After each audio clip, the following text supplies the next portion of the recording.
What it is, YouTube family, what it is, NBA2K family, this is your boy Clark Stars coming to you with another exclusive one.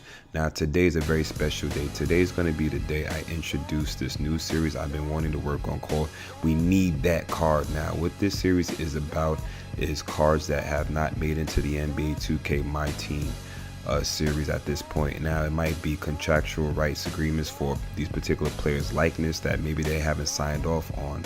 And if it's not that, and 2K is just dropping the ball, it's definitely an issue. Now, the first player I wanted to introduce is your boy Baron Davis, aka B Diddy. Now, Baron Davis is arguably one of the best point guards in the early 2000s. Depending on the way that you like your point guard to play, he might be one of the greatest ever. The reason why he doesn't have that title is because of the injuries that he's withstanding on the court, not allowing him to really live up to his potential. But when you talk about a point guard, you're talking about a guy at 6'4" who runs the break like AI and who finishes like Michael Jordan, passes like Magic Johnson. I mean, this guy really had no weakness and was actually a pretty good on-ball defender, great pickpocket guy. Timing was good. He wasn't the kind of defender like a Ron Artest, just locked down, but if you were sloppy, he would definitely pickpocket you. And this is the kind of player that NBA 2K needs, especially in my team, in my opinion. I mean, a guy who's just gonna posterize, who has crazy speed. He really has crazy range. I mean, his flashy passing was up there with Magic and Jason Williams and all of the great point guard passers. His badges would be looking like limitless range, pick and roll maestro, flashy passer, posterizer, clutch performer, relentless finisher, difficulty shots, acrobat, ankle breaker, and dimer. And like I said, if this car was in the game, I don't know, I probably have to, empty out the bank for it, because like I said, this is one of the most exciting players that can take you to the hole and just pretty much run a team. And he's definitely classified lost legend, grade A gold. I mean, it just doesn't get any better than that for a lost legend. For the second, I wanted to introduce Rasheed Wallace. Now, this is the New York Knicks version. Of course, I mean, I just had to do it with the Ami because the orange and the purple was just looking fly.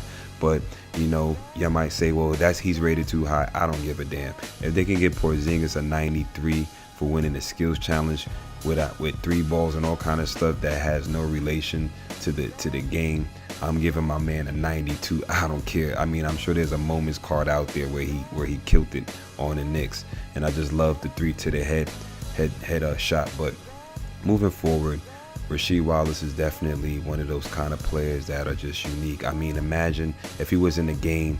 Imagine the ability to get tech fouls by staring the ref down, and then kind of the animation side cutting on the side line to see the argument between him and the referee and him going crazy on him.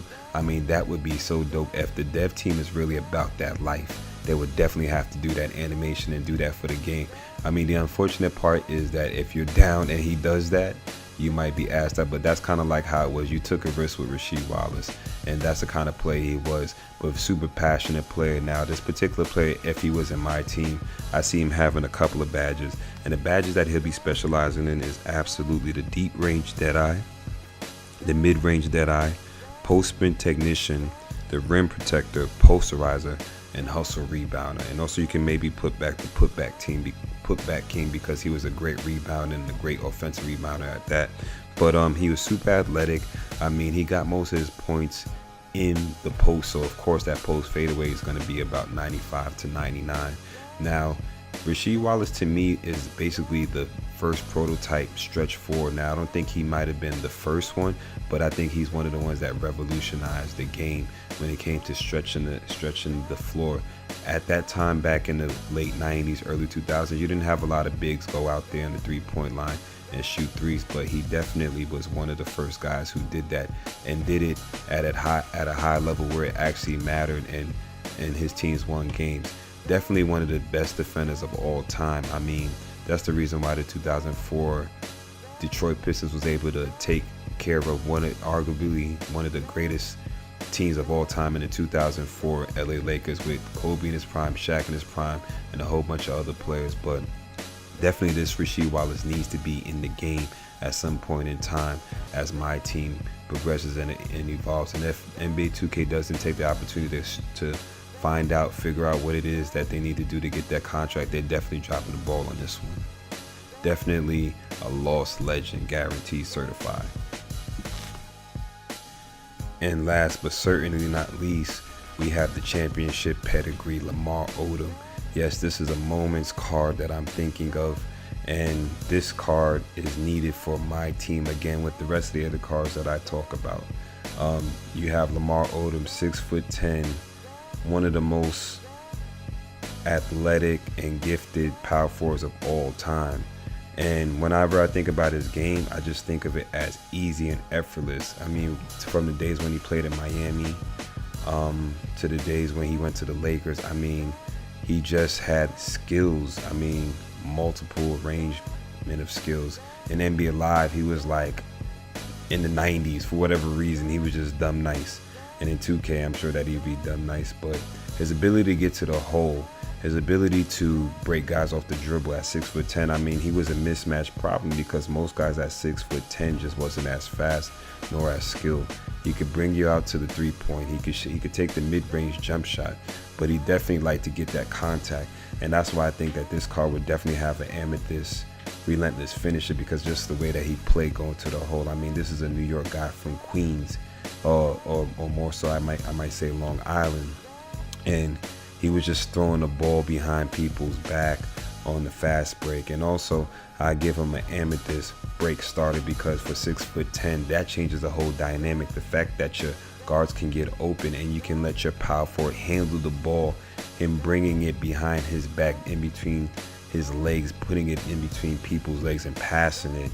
I mean, this is the reason why the Lakers were able to win those championships back in 2007 and 2008, or 2008, 2009, to be corrected, against formidable opponents in Boston Celtics, one of the greatest defensive teams of all time ever assembled, and actually a decent West that had Golden State, Dallas Mavericks, San Antonio Spurs, Manu Ginobili, and all those guys playing in their prime. You had to be dumb nice to even compete with those players.